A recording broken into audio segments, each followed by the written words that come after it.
Oke, selamat pagi. Assalamualaikum warahmatullahi wabarakatuh. Kenapa ya ketawa? Itu lihat, lihat, lihat wajah sendiri. Oke, Yulia, kita mulai aja ya. Oke, siap, kita mulai. Sudah tadi alarmnya sudah berbunyi dari tadi. Masya Allah, selamat datang yang baru bergabung, yang sering setiap hari ikutan, dan juga yang baru ikutan nih Breakfast for Your Heart. Bismillahirrahmanirrahim. Assalamualaikum warahmatullahi wabarakatuh. Waalaikumsalam warahmatullahi wabarakatuh. Good morning ibu-ibu, dan juga kayaknya kalau hari Jumat itu ada bapaknya. Selamat pagi semuanya. Semoga hari ini hari Jumat dalam keadaan sehat walafiat dan penuh semangat. Pagi ini seperti biasa di Breakfast for Your Heart akan selalu ada booster yang baru, Masya Allah. Dan tema kita setiap hari Jumat apakah? Yaitu couple planner, di mana ada ramuan-ramuannya kalau hari Jumat. Dan yang istimewa adalah ibu-ibu bisa tarik pasangannya untuk ikutan juga ngedengerin. Karena apa? Karena pembicara kita tidak hanya sendirian, tidak hanya Teh Indari, tapi juga bersama pasangannya Kang Deki. Masya Allah.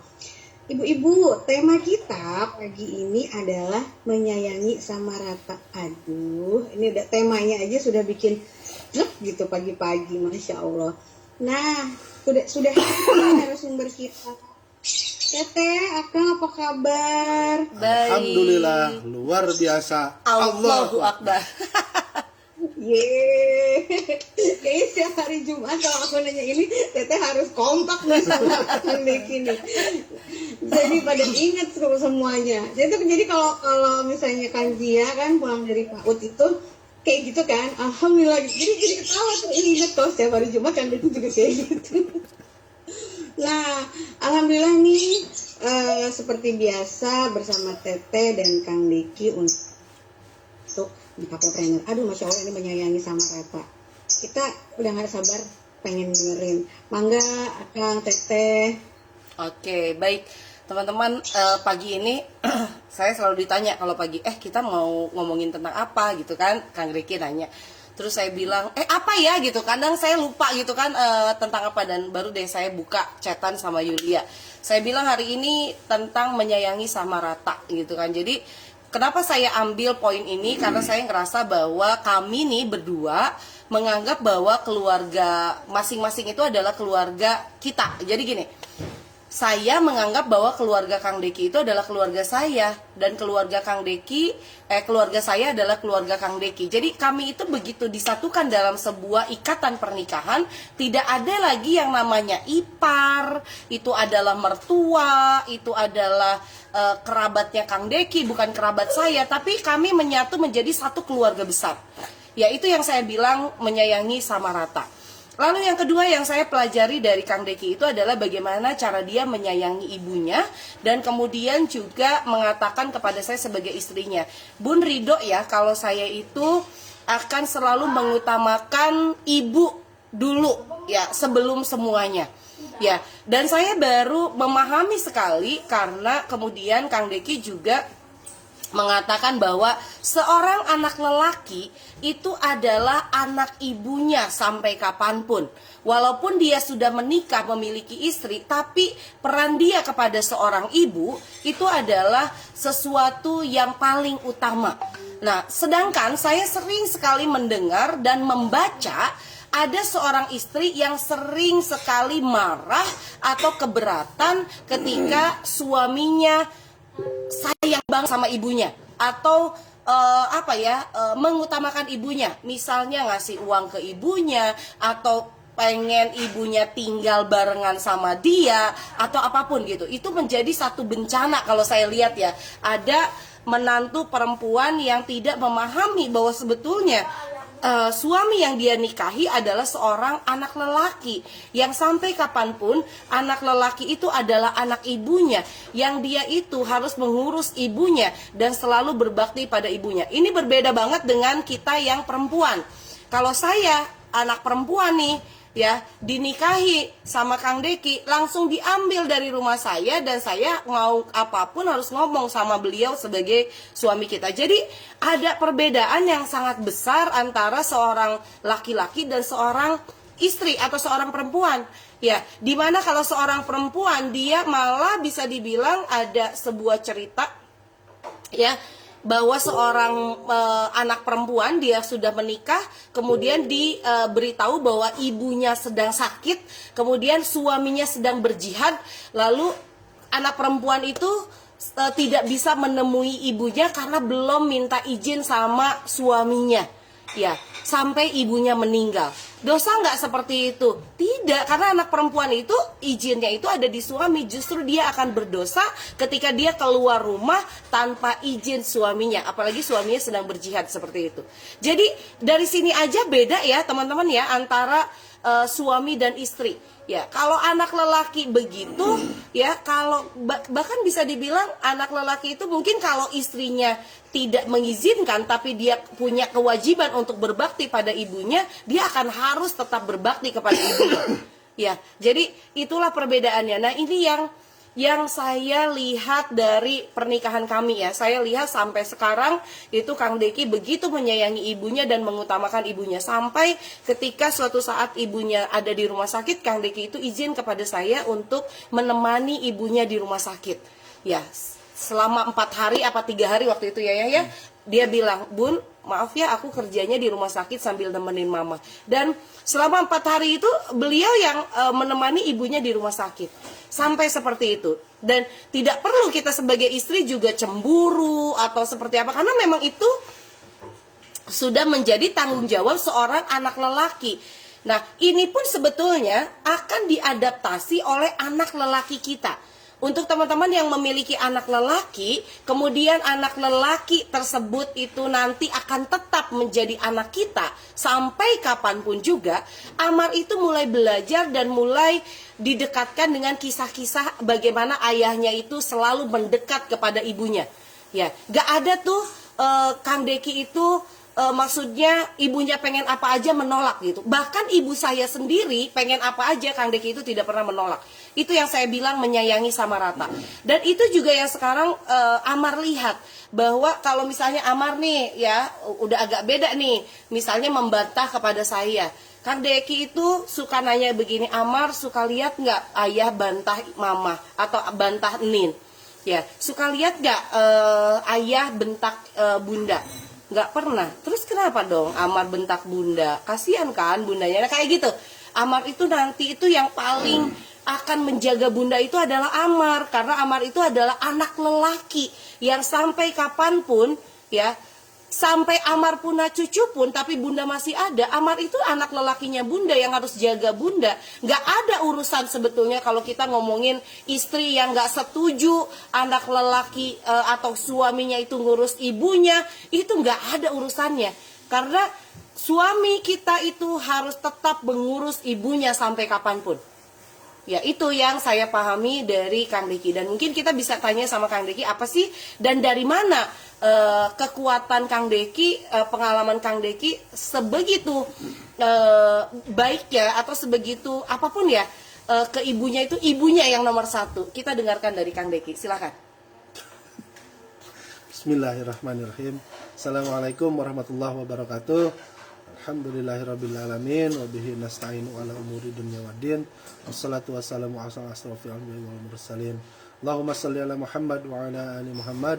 Rabbi sahli sadri wa yasir li amri wa uqdatan min lisani yafqahu qawli. Ya. Nah, kalau temanya menyayangi sama rata, apa yang saya lakukan juga sebetulnya bukan bukan sesuatu yang direncanakan lalu dikonsep lalu dilaksanakan, enggak juga begitu. Kalau saya pribadi melihatnya, apa yang saya lakukan itu mengalir saja seperti air ya, mengalir apa adanya, maksudnya begitu, tanpa dibuat skenarionya, tanpa apa. Tetapi mungkin ya, karena benar kata Teteh tadi, saya kalau dengar cerita dari mama saya itu dari kecil tidak pernah membantah katanya ke mamanya. Nah, kalau disuruh tidak pernah bilang tidak, kalau di apapun gitu dikasih tahu tuh nggak pernah membantah, apalagi melawan gitu.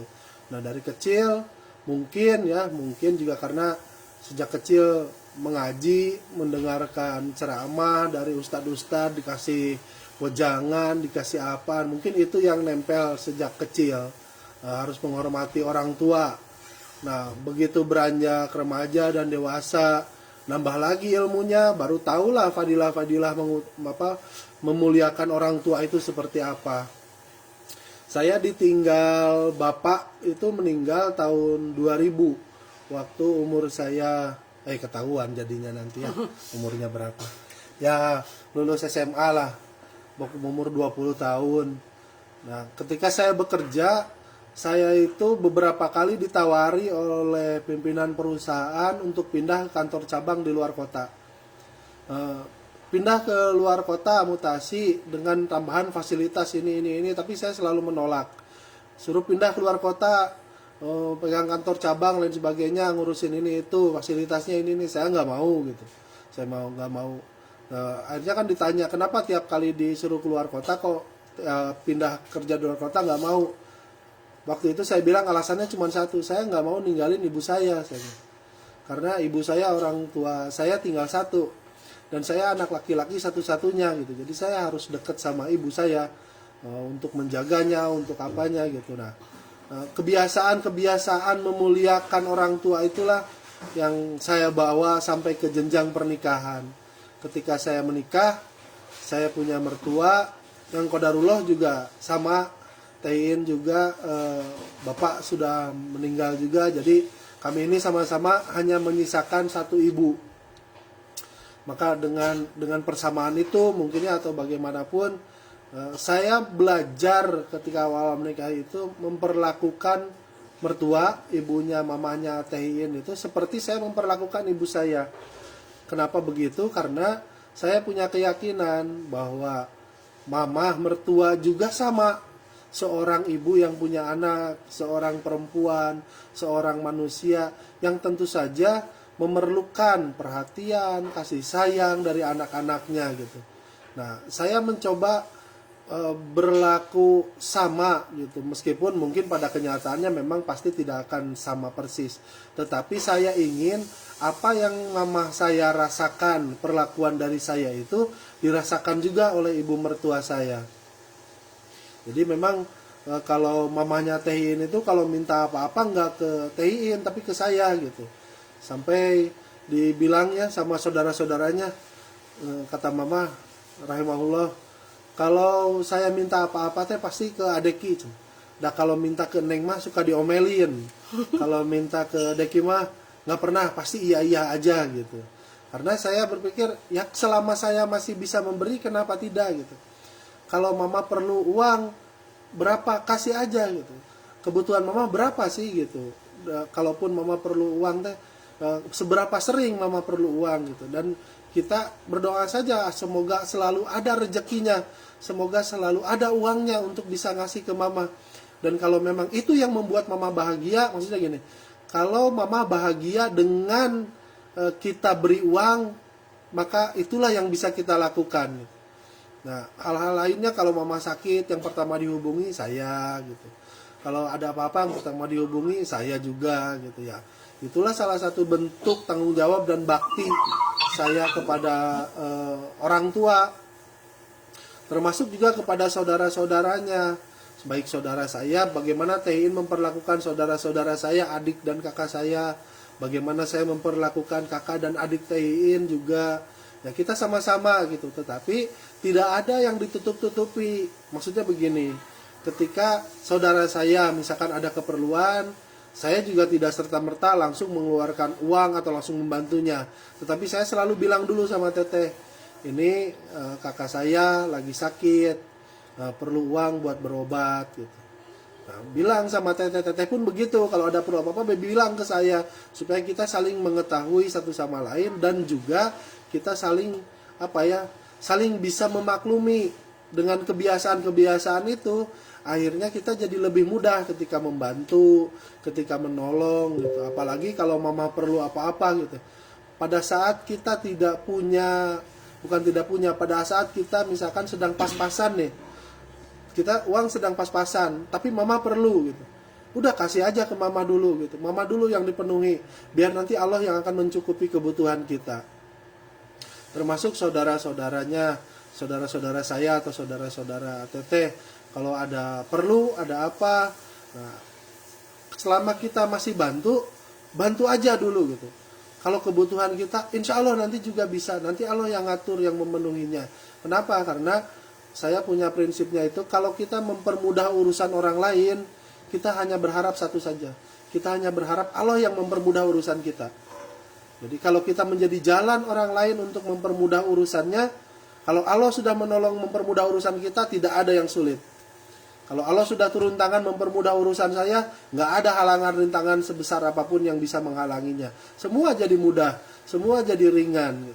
Nah, ketika perjalanannya menghadapi perbedaan, ada satu atau dua hal ketidakcocokan, misalkan kan namanya manusia pernah merasa tersinggung dengan seseorang, pernah merasa bahkan sakit hati dengan seseorang, tapi si orang itu tidak sadar kalau dia sudah menyinggung dan menyakiti kita. Lalu pada suatu saat orang itu perlu bantuan kita. Bagaimana coba perasaannya? Yang kita ingat kan keburukannya. Yang kita ingat adalah rasa sakit dan tersinggung kita sama orang itu. Ketika dia minta tolong sama kita, kalau nurutin nafsu mah pengennya enak aja minta tolong. Dulu juga gue sakit hati sama lu gitu. Pengennya begitu. Tapi kembalikan lagi semua kepada konsep yang tadi saya coba meredam. Saya coba cari apa kebaikan dari orang ini yang bisa saya temukan. Apa peran dia dalam kehidupan saya sehingga saya bisa menjadi seperti sekarang pada titik ini. Ketika saya bisa menemukan satu saja mungkin ya, satu saja kebaikan dari orang itu, maka saya akan hapuskan semua keburukan tentang orang itu. Gitu. Kenapa? Karena saya, Teteh, dan mungkin kita semua, pasti kita semua yang ada di sini, kita menilai satu sama lain. Teh Yulia punya penilaian pasti terhadap saya seperti apa, terhadap Teteh seperti apa. Apa yang terlihat oleh mata kita saat ini semata-mata itu karena Allah yang menutupi aib-aib saya sama Teteh. Allah masih sayang sama saya, sama Teteh, sehingga Allah masih menutupi aib-aib kami. Coba bayangkan kalau Allah buka saja sedikit aib saya atau sedikit aib Teteh kepada publik, naudzubillah ya, mungkin saya ini tidak berharga gitu. Saya adalah makhluk yang kotor dan hina kalau sebagai hamba Allah mah. Tapi karena kasih sayang Allah saja Allah masih menutupi aib-aib saya, sehingga saya bisa diberi kesempatan untuk sharing gitu, bicara di sini, berbagi pengalaman, berbagi ilmu. Padahal kalau dibandingkan apa sih gitu, apa yang saya miliki, tidak punya apa-apa sebetulnya mah. Karena Allah masih menutupi saja semua itu, sehingga saya bisa bicara seperti ini. Dan mungkin yang mendengar juga merasa terinspirasi, atau yang mendengar merasa menambah wawasannya, itu karena semua semata-mata karena Allah. Jadi konsep menyayangi sama rata itu bukan hanya kepada keluarga saja sebetulnya saya terapkan di keluarga saya sama Teteh. Ke semua orang kita harus sayang. Kenapa? Karena semua juga sama ciptaan Allah. Allah yang maha pengasih dan maha penyayang. Maka kita diberi tugas oleh Allah hidup di dunia sebagai khalifah, sebagai perwakilan. Perwakilan apa? Ambil saja satu atau duanya dari Asmaul Husna, Ar-Rahman, Ar-Rahim, pengasih dan penyayang. Maka kita pun harus menjadi wakil Allah untuk mengasihi dan menyayangi semua makhluk yang ada di muka bumi ini tanpa terkecuali. Karena Allah kalau menyayangi makhluk itu tinggal pilih-pilih. Allah tidak menyayangi orang yang soleh saja, yang taat ibadah saja. Allah hanya sayang dan mengabulkan orang-orang yang tahajudnya tidak pernah terlewat. Enggak juga, ada orang yang enggak pernah tahajud, tapi Allah juga kasih semua doa-doanya gitu. Bahkan orang-orang yang menurut keyakinan Islam itu menurut kita itu mereka itu orang kafir, tapi Allah sayangi semua gitu di muka bumi ini, karena tugas manusia di muka bumi sebagai khalifah. Bukan disebutkan di sana tugas seorang muslim adalah sebagai khalifah, tidak kan? Yang disebutkan linnas, manusia itu ya semua elemen. Nah, jadi menyayangi itu harus tanpa syarat. Kenapa? Karena yang kita harapkan cuma satu, supaya Allah ridho saja sama apa yang kita lakukan. Memang perlu latihan, perlu pembiasaan. Terkadang dalam hati suka terjadi perdebatan. Mana yang harus didahulukan, kebutuhan saya atau bantu orang dulu? Nah, ketika itu dibenturkan, maka kita sendiri yang harus bisa menakarnya. Kita sendiri yang harus bisa mengukurnya. Mana yang harus didahulukan? Lihat prioritasnya, lihat lihat statusnya. Yang wajib itu tidak boleh dikalahkan dengan yang sunnah. Misalkan begini, kalau saya sama Teteh punya uang pas-pasan, hanya cukup buat makan gitu, anak dan istri. Terus ada orang minta bantuan sama kita, dia juga sama nih belum makan. Nah kan kita sudah menghadapi sebuah dilema. Kalau saya kasih juga anak istri saya nggak makan, kalau saya nggak kasih dia juga nggak makan, maka prioritasnya yang mana? Saya akan prioritaskan anak istri saya bisa makan, lalu saya akan atur strateginya. Bagaimana caranya supaya anak istri saya makan dan dia juga bisa makan? Kan itu lebih baik jadinya. Saya tidak melalaikan kewajiban saya, tetapi saya juga bisa melaksanakan sunnah untuk bersedekah kepada orang gitu. Jadi yang utama yang harus diperhatikan adalah lingkungan terdekat dulu. Suami, istri, lihat orang tua udah bisa belum kita cukupi, mertua gitu ya, karena mertua juga sama orang tua. Kalau sudah, oke, melebar lagi agak keluar sedikit. Lihat adik dan kakak kita, adik kakak saya, adik kakak Teteh, udah cukup belum gitu. Oh udah, lalu melebar lagi paman, bibi, uwa gitu, om, tante, keluarga. Kalau itu sudah juga melebar lagi gitu. Nah ke tetangga nanti melebar lagi. Nah makin banyak nanti orang yang bisa kita bantu. Karena apa? Karena Allah menitipkan rezeki mereka yang butuh itu melalui kita. Jadi kalau kita di rekening punya uang, misalkan saat ini uang di rekening kita hanya 4 miliar misalkan gitu ya. Ya. Nah, namanya juga ngalamun. Nah, kalau ngalamun mah gratis atau jangan tanggung-tanggung. 4 miliar. Belum tentu 4 miliar ini bisa kita nikmati semua. Sudah pasti ada hak orang lain dari uang saldo 4 miliar di rekening kita ini. Nanti Allah datangkan orang-orang itu. Orang-orang yang butuh itu didatangkan oleh Allah. Karena apa? Rezeki orang itu Allah titipkan kepada kita untuk kita salurkan, untuk kita berikan, untuk kita permudah urusannya. Jadi rezeki itu apa yang disebut dengan rezeki kita? Rezeki kita itu sebetulnya apa yang kita makan, apa yang kita minum, apa yang kita pakai, dan apa yang kita belanjakan di jalan Allah. Itulah rezeki kita. Dari 4 miliar berapa banyak yang kita jalankan, yang kita belanjakan di jalan Allah, sehingga itu akan menjadi bekal kita nanti di akhirat, yang akan menolong kita, yang akan meringankan hisab kita gitu. Kalau punya uang 4 miliar dikekewek aja, apa ya dikekewek apa bahasa Indonesianya, dipegang sendiri gitu, nggak mau berbagi, nggak mau apa. Nanti ketika hisab Allah tanya 4 miliar itu buat apa? Wah, berat nanti. Tapi kalau 4 miliar ini kita bagikan gitu, maksudnya dibagikan itu dalam artian kita pakai untuk membantu orang, kita pakai bersedekah, maka bayangkan doa-doa orang yang kita tolong inilah yang akan menyelamatkan kita. Nah, menyayangi sama rata bukan berarti kita juga melalaikan kewajiban. Saya ke mamanya Teh Iin, ya ke mertua saya sampai malam terakhir sebelum besoknya wafat itu saya dipanggil sama Teteh datang ke kamarnya ya waktu itu. Mama Teh ngomong apa? Ya minta maaf, mama merepotkan sama Deki, sama Iin gitu kan, ya gitulah. Dan setelah itu ya meluk ya, terus kemudian mendoakan kami dengan banyak sekali doa. Iin, mama terus bahagia gitu ya. Aduh, saya jadi sedih kalau itu.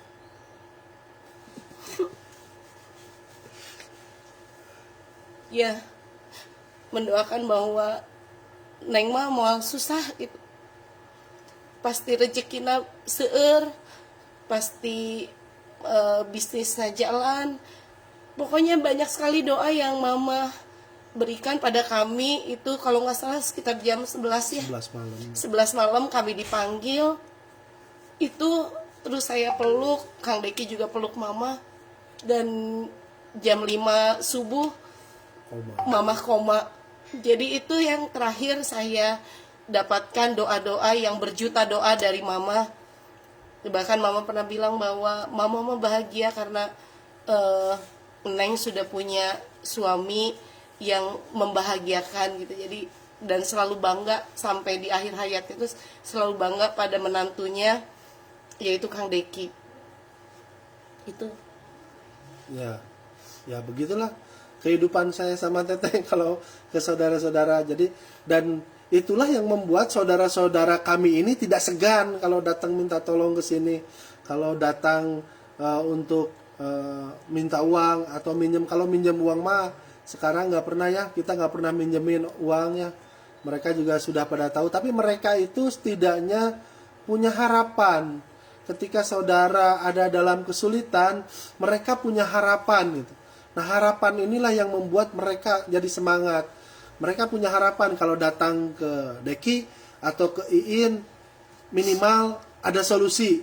Kalaupun tidak menyelesaikan masalah, minimal bisa meringankan masalah. Kan itu yang kita lakukan gitu. Kita saling bantu, kita saling sayang, kita saling support sesama keluarga. Tidak dibeda-bedakan. Kalau saya biasanya awal-awal menikah, ketika saya mau ngasih ke mama saya nggak pernah ngasih uangnya, nggak pernah saya kasih langsung. Uangnya saya kasih ke Teteh, saya suruh Teteh yang kasih ke mama. Ini buat mama. Sampai sekarang kalau uang bulanannya mama yang ngasih, biasanya saya kasih ke Teteh. Ini uang mama, kasihin ke mama gitu. Biar mama terimanya dari bunda, bukan dari saya gitu. Ya, jadi kayak gitu teman-teman. Dan di sini ada pertanyaan terkait dengan keluarga yang sering minjem uang tapi belum bayar, sampai berkali-kali minjem uang dan sekarang belum bayar tapi masih pinjam lagi. Nah, ini juga kesepakatan kami teman-teman. Saya sama Kang Deki itu sudah melalui up and down di bisnis ya. Jadi saya pernah punya, dengan Kang Deki itu punya utang yang sangat banyak. Lalu juga kami pernah punya piutang yang sangat banyak gitu. Sampai ada yang bikin naskah di saya itu 100 buku nggak dibayar-bayar, atau pinjam uang atau apapun. Belajar dari pengalaman saya yang pernah punya utang dan juga saya tahu jumpalitannya untuk bayar utang, saya tuh dan Kang Deki sepakat bahwa kami itu tidak akan mau untuk mengutangkan. Ya, jadi kalau misalnya ngomongin tentang ada saudara pinjam uang, itu mau saudara atau teman atau siapapun, kami tidak pernah mengutangkan. Ya, kami memilih untuk memberikan semampu kami. Contoh, dia mau pinjam uang 500.000 untuk bayar kontrakan misalnya. Saya bilang itu bayar kontrakan utang, artinya dia nambah beban baru dong. Belum lagi nanti kontrakan bulan depannya. Jadi saya nyumbang aja ya, saya kasih misalnya 100.000 atau 150.000 gitu ya. Ya udah, selesai itu ya lebih lega.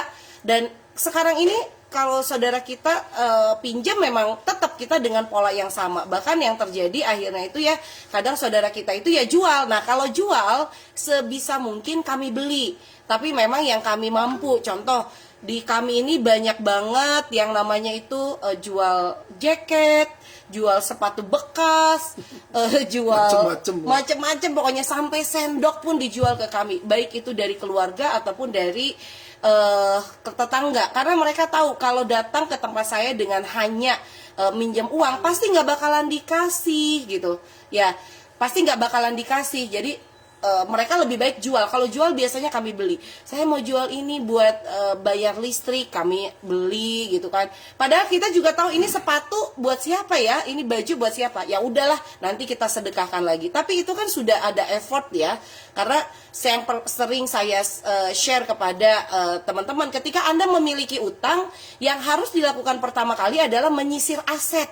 Apa yang bisa dijual untuk kemudian bayar utang, bukan cari utang baru untuk bayar utang gitu. Jadi konsep-konsep seperti itu tidak mudah teman-teman, karena biasanya ada rasa nggak enak, nggak tega, atau gimana ya sama orang-orang yang mau berutang. Oh kalau kami sih udah bukan pakai rasa lagi gitu, tapi ini akan jadi beban dia atau tidak, karena banyak juga yang kemudian dia pinjam dan tidak mampu bayar, akhirnya silaturahmi jadi putus. Ya itu juga yang menjadi kesepakatan kami. Setelah kami setelah melunaskan utang, alhamdulillah kami nol utang. Nah, kami membebaskan utang-utang dari teman-teman kami. Ya, jadi ada yang utang 18 juta, 10 juta, 100 juta ya, yang banyak sekali waktu itu naskah gitu atau apapun. Saya selalu bilang, ya ini ada yang masih punya utang loh sama kita gitu kan, saya lunaskan aja ya, lunaskan. Kang Deki juga sama, Bun, ada loh yang punya utang, saya lunaskan aja ya, lunaskan. Jadi itu menjadi lebih lega untuk kami. Saya tidak harus nagih utang sama orang, ya orang pun tidak perlu nagih utang sama saya gitu. Kecuali kalau dalam kondisi yang sempit, kami punya inner cycle yang itu saling bantu. Kang Deki itu punya sahabat ada 4 atau 5 orang ya, yang dia itu saling bantu. Si 5 orang itu suka saling minjemin uang kalau butuh ya, saling ngasih, saling ngutang, saling piutang, tetapi komit ya si 5 orang ini. Jadi kami pernah dalam kondisi bangkrut pinjam uang ke sahabatnya Kang Deki, tapi kami komit untuk mengembalikan. Sahabatnya pun sama ya, pinjam uang, komit untuk mengembalikan. Kami sama-sama komit. Ada inner cycle yang kami jaga, yang itu memang akan membantu kami. Yang lucu lagi kalau saya sama Ozi nih ya, saya ada sahabat juga namanya Ozi, kita bikin arisan 10 orang, cuma 10 juta sih, masing-masing 1 juta. Jadi kalau mau buka arisan, itu ditanya sama teman-teman kita, sahabat kita, siapa yang bulan ini butuh uang. Jadi bukan dikocok, siapa yang butuh uang. Itu kan kayak membantu banget gitu. Nah, itu ada gitu kotak seperti itu, inner cycle yang seperti itu. Artinya kita udah sama-sama tahu satu sama lain, bukan kita pinjam ke orang kemudian orang ngomong kemana-mana kalau kita itu punya utang gitu, bukan gitu. Dan itu yang kemudian saya jaga sampai sekarang. Saya tidak mau berutang, juga saya tidak mau mengutangkan kayak gitu. Iya, ini ya untuk Mbak Suryati ya. Oke, paling ada lagi ya yang mau ditambahkan? Ya kan ada saudara katanya yang minjem uang, belum bayar minjem lagi, belum itu bayar minjem lagi, jadi numpuk utangnya. Kewajiban kita adalah mengingatkan. Nah, namanya kewajiban, mau tidak mau, enak atau tidak enak, harus disampaikan untuk menggugurkan kewajiban kita. Bilang sama orangnya, yang kemarin-kemarin pinjam juga kan belum dibayar, sekarang hutangnya sudah sebesar ini. Jadi rasanya saya bukan gak mau ngasih sebetulnya mah, karena berat nanti gitu, makin berat beban kamu, makin berat, mau hutangnya makin banyak gitu. Saya tidak tahu kamu minjemnya ke saya aja, jangan-jangan ke orang lain juga minjem, makin banyak gitu. Nah, tetapi dengan begitu harusnya idealnya memang ada solusi juga. Nah, daripada minjem misalkan, ayo mendingan jualan gitu. Daripada minjem mendingan bisnis bareng gitu, belajar. Tapi kalau menurut saya, orang yang tidak komitmen itu memang susah kalau kita piara gitu. Jadi udah janji ingkar, bahkan mencoba mengabaikan pinjaman sehingga seolah-olah dia tidak punya utang, lalu terus minjem lagi. Kalau menurut saya sih di close aja, tutup saja gitu, karena buat apa juga kita memelihara tapi kita jadi mengotori hati kita gitu. Hati kita yang menentukan, bahagia kita, senang kita yang menentukan. Daripada itu mengotori hati kita, merusak hati kita, lebih baik bilang secara baik-baik, mulai sekarang maaf saya nggak bisa kasih pinjaman dulu. Harus tegas sih ya, dan ini bukan masalah ini, karena utang itu ditagih di akhirat loh teman-teman. Kita nggak nagih, oke, tapi kalau kita tidak mengikhlaskan itu berat buat dia. Ya di akhirat itu nanti orang yang dia akan masuk surga, dia terjengkal itu karena utang. Ya utang ke manusia. Jadi jangan gitu, jangan masalah enak gak enak gitu, tapi memang seharus diingatkan, kalaupun misalnya supaya tidak memberatkan, teman-teman masih punya rizki, ya udah ikhlaskan aja, tapi jangan dilakukan lagi untuk membuka utang baru yang itu akan jadi bebannya dia. Ya jadi ayo kita harus punya prinsip, bukan lagi persoalan kasihan atau kayak gimana. Justru kita ngasih utang itu kasihan loh, ya karena belum tentu dia sanggup untuk bayar. Itu sih kalau dari saya ya. Oke, ada pertanyaan lagi? Kayaknya udah 7/7 nih ya teman. Saya Oh iya, mangga sok. Silakan Miss Rizke. begini teh. Mm-mm. Waktu itu kan Teteh pernah bilang ya cara mutihin hutang piutang itu. Nah itu tuh maksudnya harus diberitahukan kepada orang yang bersangkutan atau kita pribadi aja kayak gitu. Oh iya, akadnya. ada akadnya. Jadi saya bikin gini, saya pernah melunaskan utang waktu itu berapa ya, sampai 100, hampir ada yang sampai 200 juta lah.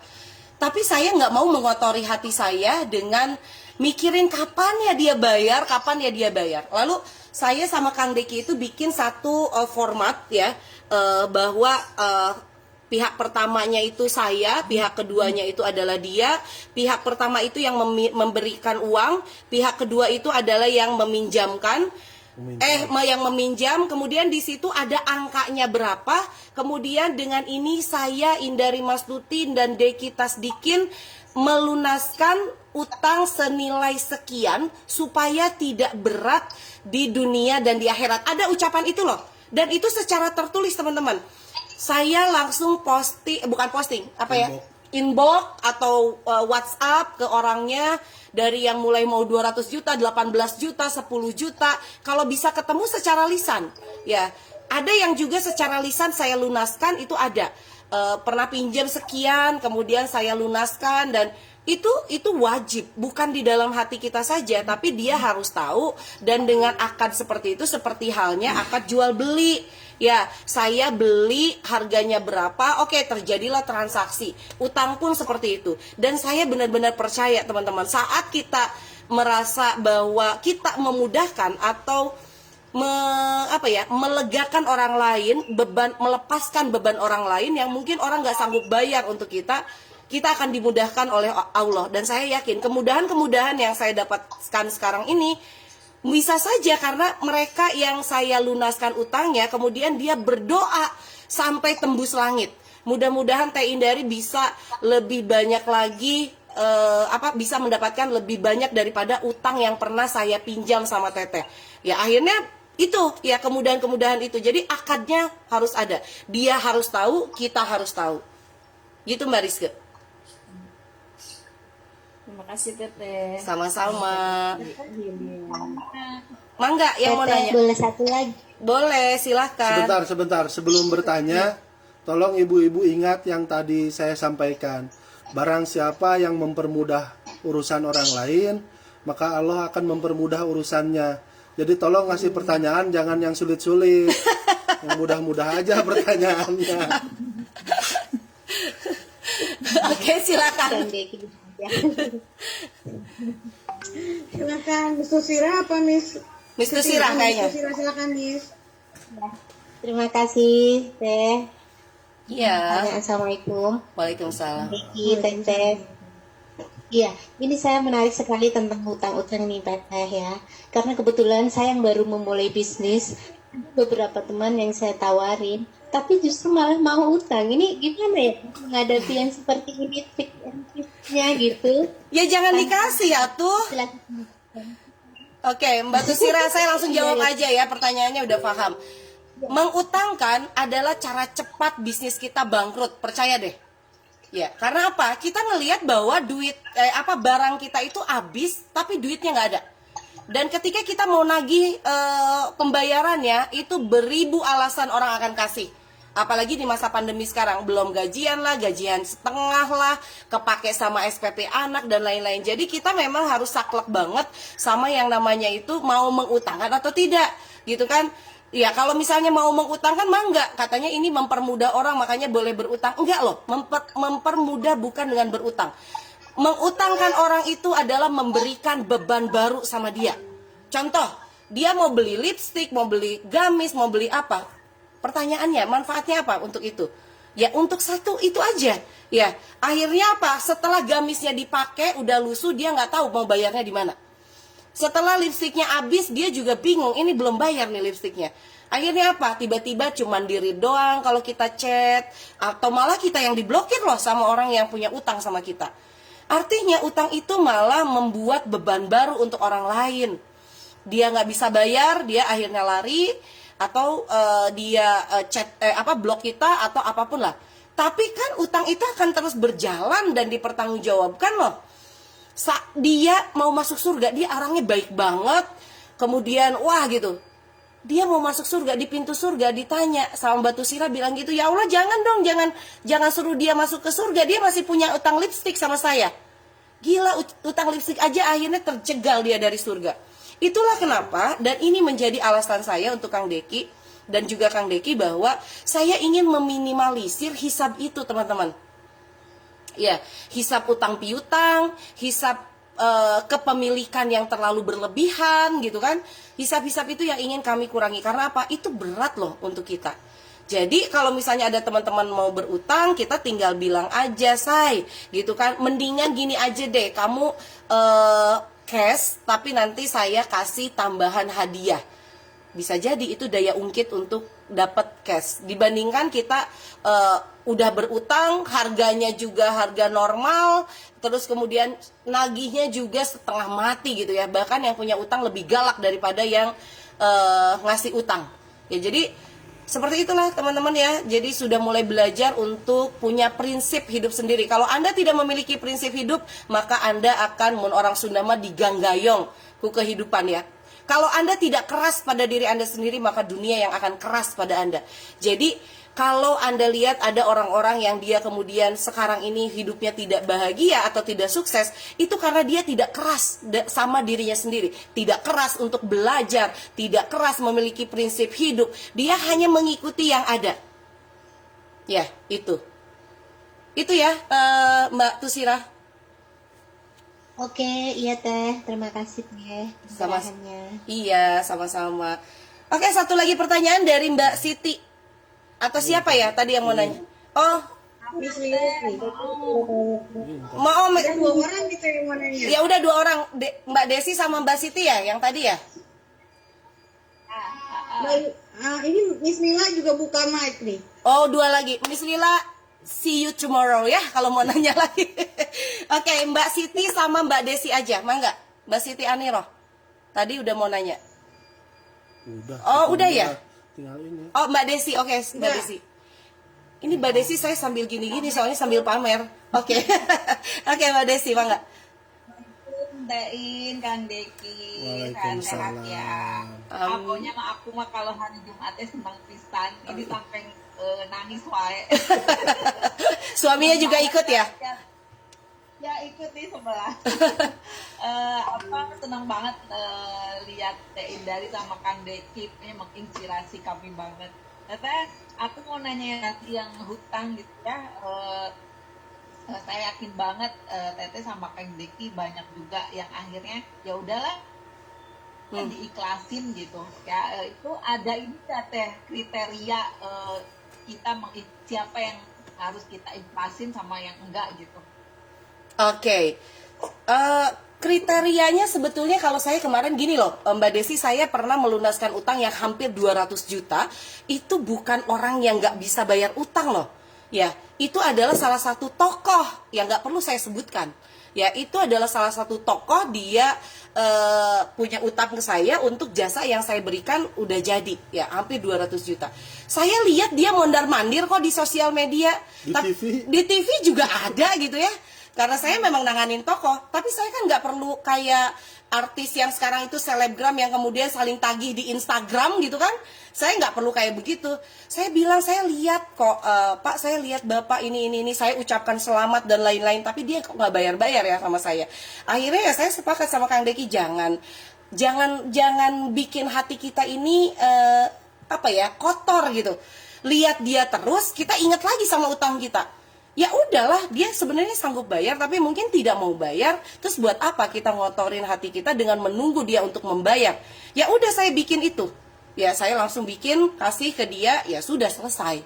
Ya dia bales ya waktu itu ya, malah dia bilang enggak kok, aku mau bayar katanya gitu. Terus saya bilang nggak apa-apa, saya juga tidak mau menunggu atau kayak gimana. Lalu ada lagi juga, ada kok yang berutang sama saya, dia kayaknya baik-baik saja gitu kan, bangun rumah atau kayak gimana, utangnya nggak seberapa, tapi kayaknya dia nggak ingat, nggak pernah tuh nanya ke saya, saya belum bisa bayar utang ya atau kayak gimana. Banyak teman-teman yang mulai dari yang nggak sanggup bayar sampai inner cycle kami yang dia high level yang nggak bayar ke kita itu banyak. Karena membayar utang itu bukan persoalan uang, tapi persoalan attitude, ya, persoalan karakter. Jadi saya melihat bahwa saya cuman gini, saya nggak mau kotori hati saya dengan memikirkan kapan dia bayar. Sedangkan saya sering lihat dia di mana-mana, dia jalan-jalan kemana-mana, tapi dia tidak memikirkan bayar utang ke saya. Oke lah, saya bebaskan diri saya dari perasaan itu. Ya, jadi kayak gitu. Jadi nggak ada kriterianya. Kriterianya hanya satu. Apakah itu mengotori hati kita atau tidak? Kalau itu sudah jatuhnya mengotori hati kita, kemudian kita jadi sebel, jadi nggak bisa mikir, jadi pengennya silaturahmi diputusin atau kayak gimana, udah, artinya selesai sudah. Lebih baik kita ikhlaskan saja dan kita lebih fokus kepada hal yang memang target-target baru lah gitu. Dan Masya Allah teman-teman ya, dari pengalaman-pengalaman saya melunaskan utang, bukannya saya kemudian jadi kehabisan uang atau kayak gimana, ada rizki-rizki lain yang mengalir begitu saja. Ya itulah yang dimaksud dengan prinsip hidup yang ternyata akan menyelamatkan kita. Jangan tergerus sama komunitas Anda yang negatif atau orang-orang negatif, kemudian Anda mengikuti mereka, tapi bagaimana Anda bisa mempengaruhi orang, kemudian bisa melakukan satu prinsip tertentu yang orang kemudian mengikuti Anda. Ya, jadi orang yang dia itu jatuh pada apa kata orang atau ngikutin orang yang sebenarnya itu juga nggak positif, ya dia akan tergerus pada dunia ini. Maka prinsip itu penting banget. Ya, itu Mbak Desi. Berarti balik lagi ke hati gitu ya, Teh? Ya, betul. Balik lagi ke hati. Kotor nggak hati kita? Kalau hati kita udah kotor, bersihkan. Ya, sedikit-sedikit. Jangan ditumpuk kekotoran hati kita itu. Kecuali kalau Bu Desi membuat laporan keuangan standar akuntansi. Dan uang yang digunakan dipinjam itu adalah uang perusahaan. Maka dalam laporan keuangan ini lebih sedikit teoritis. Bagi yang belajar akuntansi pasti tahu ini. Ketika kita punya piutang, itu dicatat sebagai piutang. Ada jatuh temponya, disebutkan jatuh temponya tanggal berapa, bulan berapa. Ketika 1, 2, 3 kali tidak tertagih, maka pencatatan itu akan dipindah dari piutang menjadi bad debt allowance atau cadangan piutang tak tertagih. Masih diberi waktu. Kalau sudah sampai lewat setahun tidak tertagih juga, maka piutang itu akan dipindahkan menjadi bad debt expense atau biaya piutang tak tertagih. Nah, jumlah nilainya itu akan masuk ke elemen biaya di laporan rugi laba yang akan otomatis mengurangi profit. Nah, kalau belajar Nggak ngerti. Kalau belajar akuntansi jadinya begitu.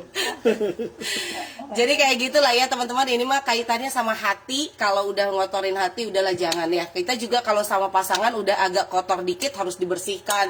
Dengan salah satunya adalah liburan bersama, saling peluk gitu ya. Jangan sampai hati kita kotor sama pasangan kita. Inilah ngomongin tentang kekotoran hati. Utang kotor hati, sama ipar juga ya suka kotor hati, itu harus dibersihkan segera ya. Itu aduh, tapi teman-teman ini siapa lagi yang mau nanya karena udah 7.20 ternyata. Tadi kan Miss Siti nggak ada. Mbak Lila ya. Jadi berarti Miss Lila. Ya udah, setelah Miss Lila udah ya, nggak ada yang nanya lagi ya. Oke, Kalau silakan. lanjut nanti kayak wayang golek Teh di hari 3 malam. Oke, Miss Lila. Halo Mila. Halo Miss. Halo Teteh mau tanya. Iya. Tadi sempet dengar Teteh kalau nggak salah untuk milikan ya, itu maksudnya termasuk benda-benda yang kita punya gimana Teh? Oh iya, kepemilikan. saya pernah ya ada ada saudara saya datang ke rumah saya. Kemudian dia bilang gini, seharusnya kamu punya rumah yang lebih besar, kamu punya mobil yang lebih bagus, kamu punya ini itu yang lebih. Ayah sebentar, itu kayaknya mau ke rumah sakit, uang dulu sama Grab. Ya, terus gitu ya kata saudara saya. Terus saya langsung ngobrol sama saudara saya bahwa sebetulnya bukan masalah itu juga, karena saya itu selalu khawatir dengan hisab yang akan nanti saya dapatkan. Termasuk kalau teman-teman lihat, saya selalu pakai kerudung yang itu aja, karena kerudung saya itu cuma 2 favorit saya, dan juga baju saya tidak pernah lebih daripada 10 baju. Karena saya sangat berhitung tentang hisab saya berapa banyak. Ya, kalaupun misalnya saya punya kepemilikan yang lain yang lebih besar, yang lebih luas, contoh saya kemudian membeli sawah, saya kemudian membeli kebun, itu biasanya hasil-hasilnya itu akan saya sedekahkan. Saya punya sawah, punya kebun, dan kebun itu tidak pernah saya ambil. Ya, biasanya yang jaga kebun atau jaga sawah yang cilik-cilik ambil biasanya 1 karung. Sisanya gimana teh? Sedekahkan gitu. Karena kalaupun saya mau membeli sesuatu dan itu adalah nilainya besar, saya akan sedekahkan. Termasuk ketika saya sekarang akan membangun kantor, kantornya itu lantai 4.